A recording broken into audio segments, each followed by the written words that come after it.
Allah telah mengatur si fulan hidup sekian, meninggal sekian, rizkinya sekian, jodohnya akan mendapatkan sekian.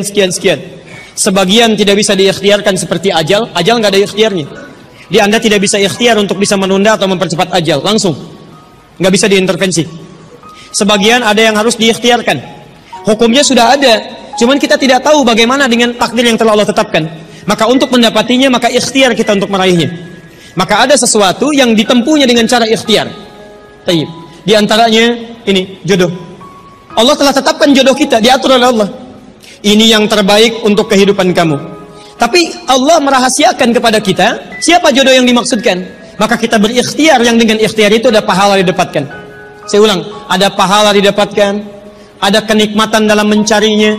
Bayangkan kalau kemudian nikah aja tiba-tiba tanpa ada pencarian. Antum gak akan pernah merasakan bagaimana nikmatnya ta'aruf, bagaimana nikmatnya mengenal, bagaimana mencari, bagaimana pahala bersabar, bagaimana nikmatnya berdoa, bagaimana istikharah dalam menentukan jodoh kita. Itu semua menghasilkan pahala dalam kehidupan kita.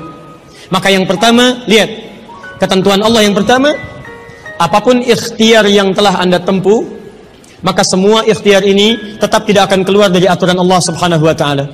Jadi kalau antum tadi sudah menunggu selama 4 tahun tanpa komunikasi, Masya Allah, sudah siap melamar, tiba-tiba Masya Allah dibalap oleh orang lain, kalah. Fokus. Maka bagaimana cara memahaminya? Perhatikan, ikhtiar yang Allah tetapkan dalam aturan yang dibuat tadi, boleh jadi tidak harus selalu menyampaikan kita pada tujuan yang kita inginkan. Karena aturan Allah itu ketika ditetapkan akan bersanding dengan maslahat bagi kehidupan kita yang menjalaninya. Ingat ini ya, ingat.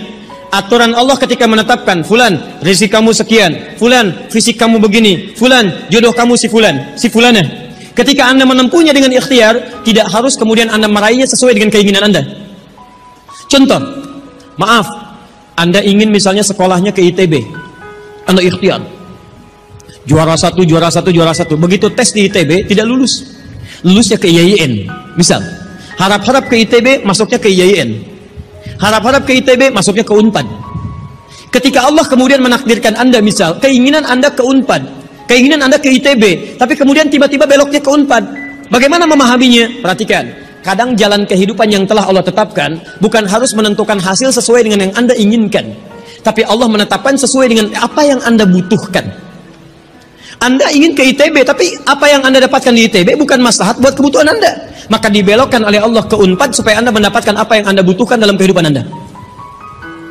Karena Allah mengabulkan apa yang Anda butuhkan, bukan apa yang Anda inginkan. Saya ulang, Allah mengabulkan hanya apa yang Anda butuhkan, bukan apa yang Anda inginkan. Ada 3 jenis cara pengabulannya.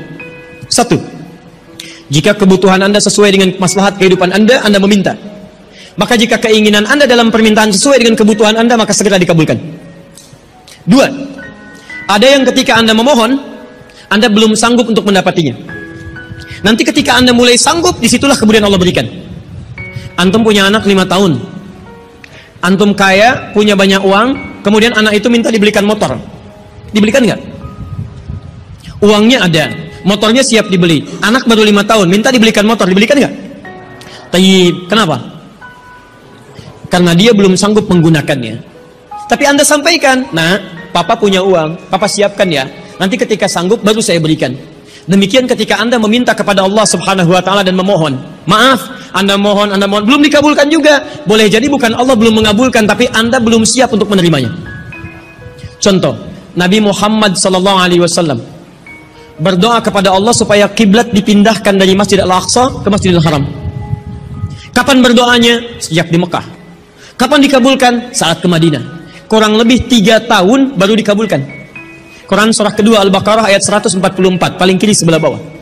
Qad nara taqalluba wajhika fis sama' falanuwalliyannaka qiblatan taradaha fawalli wajhaka syatral masjidil haram. Muhammad, kami perhatikan engkau senantiasa menengadahkan wajahmu ke langit memohon, meminta. Lihat, maka mulai hari ini kami kabulkan doamu. Mulai palingkan kiblatnya dari Masjidil Aqsa ke arah Al-Masjid Al-Haram. Berapa lama Nabi berdoa? 3 tahun. Nabi Muhammad SAW berdoa 3 tahun baru dikabulkan oleh Allah. Kenapa baru dikabulkan? Karena pengalihan kiblat baru sesuai dengan kebutuhan umat Islam pada saat itu setelah 3 tahun. Nabi Ayub alaihissalam. Antum kenal Nabi Ayub? Kenal di mana? Kadang-kadang kenal Nabi Ayub. Luar biasa. Tadi malam di Dumai ada yang kenal Korun. Bulan lalu di Lampung ada yang kenal Fir'aun. Masya Allah. Di Pekanbaru kenal Nabi Ayub. Luar biasa. Antum siapa sebetulnya? Nabi Ayub itu diuji dengan penyakit luar biasa. Maaf, tadinya kaya, punya istri yang sangat cantik, anaknya 12. Hari yang bersamaan, hari pertama, maaf, diuji dengan harta semua habis. 1 hari. Hari kedua, anak semua meninggal. Hari ketiga, diuji dengan penyakit. Yang penyakitnya tidak akan pernah dialami orang setelahnya. Tidak juga dialami orang sebelumnya. Berapa diuji? 20 tahun. Beliau diuji 20 tahun. Apakah mengeluh? Tidak. Kata istrinya, kalau bahasa kita, papa kan Nabi. Angkat tangan papa, mohon kepada Allah. Mintakan sembuh aja, sembuh. Apa jawab Ayub? Berapa lama kita sehat dan senang? Kata istrinya, Masya Allah, 20 tahun. Berapa lama kita diuji begini? 7 tahun. Kata Ayub, nanti saja. Kalau usia ujian sakit sama dengan ujian sehat, sama-sama 20 tahun, baru saya memohon kepada Allah Subhanahu wa Ta'ala. Anda bisa bayangkan, Nabi Ayub, Nabi, Rasul, dekat dengan Allah, jaminannya surga, surga tingkat tinggi, diberikan ujian 20 tahun, beliau bersabar dan tetap ibadah. Antum, Masya Allah, mahasiswa, baru semester 5, bukan Nabi, bukan Rasul, surga belum jelas, amalan masih berantakan, hisab masih menegangkan, surga belum ada jaminan, baru 4 tahun.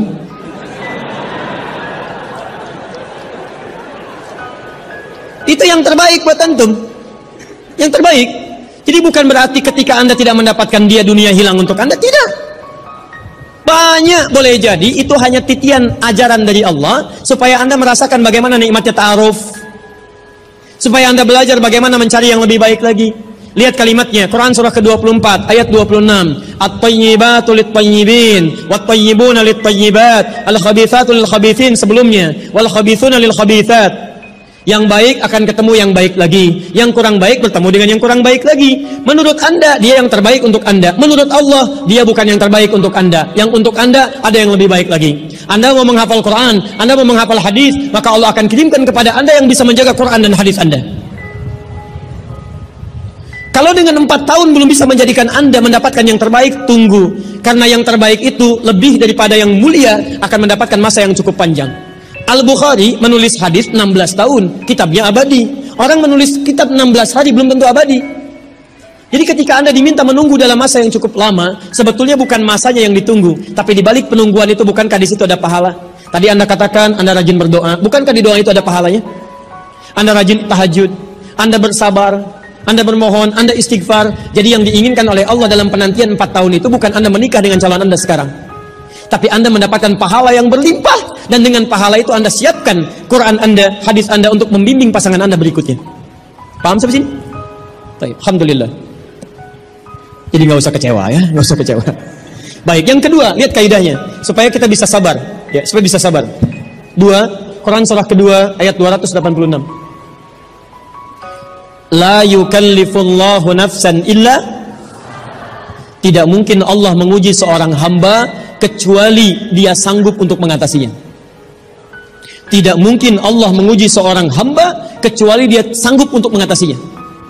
Tolong baca kalimatnya dengan baik ya. Kalau Anda sedang punya masalah, seberat apapun itu, yakinkan kata Al-Quran, tidak mungkin masalah ini diujikan kepada Anda kecuali Anda sanggup. Jadi kalau Anda tidak sanggup, mustahil ujian ini dititipkan pada Anda. Jadi kalau Anda sekarang misal sedang punya ujian seberat apapun, itu tandanya cuman Anda yang sanggup, yang lain tidak sanggup. Makanya tidak diujikan kepada pemuda lain, cuman Anda, karena Anda yang sanggup menanggung bebannya. Orang lain mungkin sudah naik ke atas atap tuh, loncat, tidak. Anda tidak. Karena cuman Anda yang mampu, bukan orang lain. Ketika Anda mengatakan, ya Allah, kenapa mesti saya yang diuji? Kenapa mesti saya mengalami? Why me? Kata Allah, why not? Kenapa tidak? Cuman kamu yang mampu, kamu yang harus dapatkan pahalanya, yang lain tidak. Cuman Anda yang jadi pemuda yang kuat, yang lain belum tentu. Tapi nggak usah terlampau bamba, langsung pulang dari sini bikin status. Memang cuman saya yang mampu. Masya Allah. Pekerjaan. Ya. Yang ketiga, tetap ikhtiar. Quran surah 49 ayat ke-13. Jadi jangan sampai, maaf, ya, peluang Anda tidak mendapatkan yang tadi Anda telah harapkan menjadikan Anda putus dalam berikhtiar. Cari, masih banyak perempuan semuka bumi. Masa tidak ada yang cocok untuk Anda? Lihat, ya ayyuhan nasu inna khalaqnakum min dzakarin wa unsha wa untha wa ja'alnakum syu'uban wa qabail lita'arafu. Hai manusia, kami ciptakan engkau laki-laki, ada perempuan jodohmu. Dan kami pisahkan berbeda-beda daerah. Ya, lihat syu'ub, beda daerah, RT, RW, lurah, kecamatan, kabupaten, sampai sedunia. Kalau nggak ketemu di satu RT, cari satu RW ya, yang nanya tadi. Kalau tidak ada satu RW, cari satu kampung. Masa nggak ada yang ketemu? Boleh menikah dengan perempuan sekampung? Tidak. Masa sekampung mau dinikahi? Tidak. Batas paling maksimal 4. Sekampung tidak pilih satu dari sekampung. Sekampung mau dinikahi, Masya Allah. Silahkan cari ya. Anda tadi masih kuliah kan? Silahkan cari, barangkali ketemu di kampus ya. Boleh menikah dengan seorang anak yang sedang kuliah? Tidak, sedang kuliah masa dinikahi. Pulang dulu dari situ ya. Pulang dari kampus, baik-baik di rumah baru nikah. Ini di kampus mau dinikahi ya. Cari, silakan. Nggak ketemu misalnya, mohon maaf ya, satu kecamatan, kabupaten. Nggak ketemu, beda provinsi. Anda orang Riau, mungkin jodoh Anda ada di Jawa. Cari, ta'aruf. Nggak ada di Jawa, ada di Sumatera. Nggak ada Sumatera, ada di Papua. Luas. Indonesia terbentang 5.200.000 km persegi luasnya.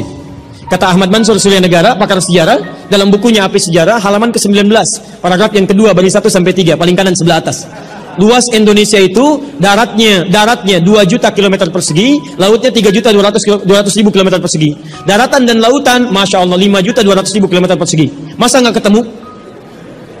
Pulaunya 13.677 pulau. Itu belum termasuk Pulau Gadung dan Pulau Gebang. Ada semua. Nggak ada di Asia Tenggara, nggak ada Asia Tenggara di Asia, nggak ada Asia Amerika, nggak ada Amerika di Eropa, nggak ada Eropa di Afrika. Masa nggak ada yang cocok? Kalau tidak ada, mungkin antum ahli surga, karena itu pun jodoh antum pun bidadari surga. Masya Allah. Tapi sebelum ke surga, baiknya menikah dulu di dunia ya. Ya, sebelum kiamat kurang 2 hari.